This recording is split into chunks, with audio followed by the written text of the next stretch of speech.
Grand Rising, beautiful people. What's going on? This is Mike with the 1% Mindset. I hope you're doing absolutely amazing. Man, it feels great because I'm back, right? I think the last episode, the Mental Jolt podcast is back. This is going to be the first episode for on YouTube. It's been so long. I think I fell back in maybe March, and I think that was episode 360. So we are now on episode 361. Do not quote me on it, but man, it feels so good to be back. I needed the rest. I needed the relaxation. Most importantly, I needed the clarity. Now that I'm clear and I understand, things are absolutely going to change. I'm excited to do this podcast 5 days a week, showing up the best way possible. And now I know I added additional things because why? I know I'm doing it on video. So that means whether it's romantic where I have a camera, a web camera set up, or I'm doing it on my phone, I am going to do video 5 days a week to show love. So now that I've cleared all that out, man, welcome back. Welcome back.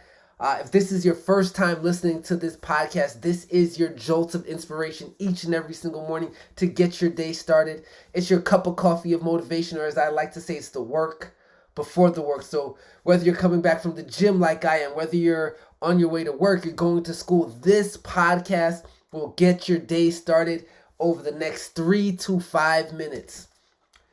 You know, one of the reasons why I took a break is because I wasn't sure, right? I didn't have clarity. I felt burnt out. I didn't know what direction I should go in. That's the honest to God truth, right? And, I was speaking to a mentor at the time, and they said, what it is what do you desire? What do you want?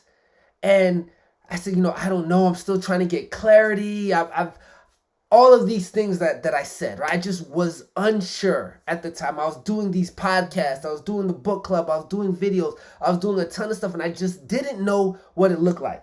Then they asked me this question, and it was a question that altered and ultimately changed my perspective. They said, if you stay unsure about your dreams, do you have to do anything about it? I'm going to say that again because it really hit me. They said to me, if you stay unsure about your dreams, do you have to do anything about it? Right? And ultimately what she was telling me was, look, Mike, I love you, but you're making an excuse. You know what it is that you want. You understand the work that you have to put in. And right now you just don't want to do it. So it's clouding your memory or it's clouding your judgment because you're trying to find an excuse as to why you're not supposed to do what you're supposed to do.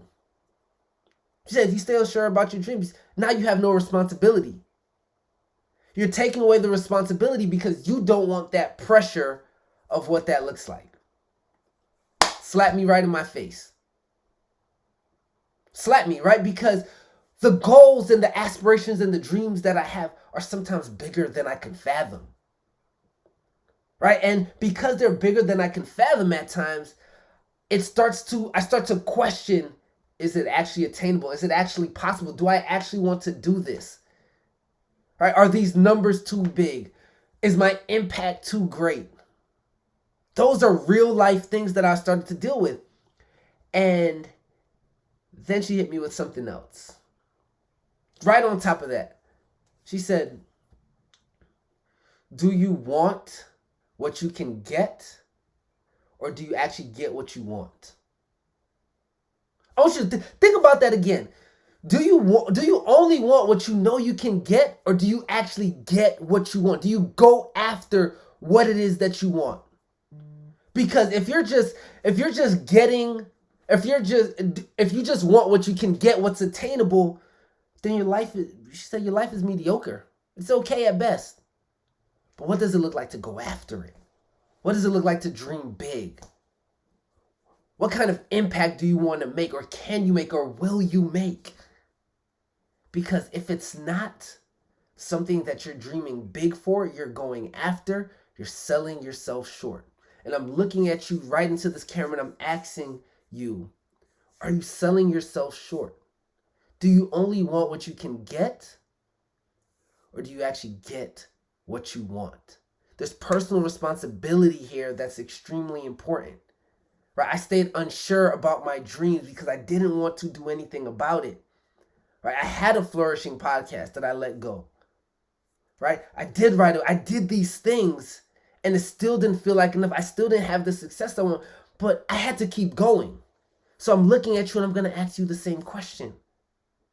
Are you willing to continue to keep going? Of course, I love you. Peace.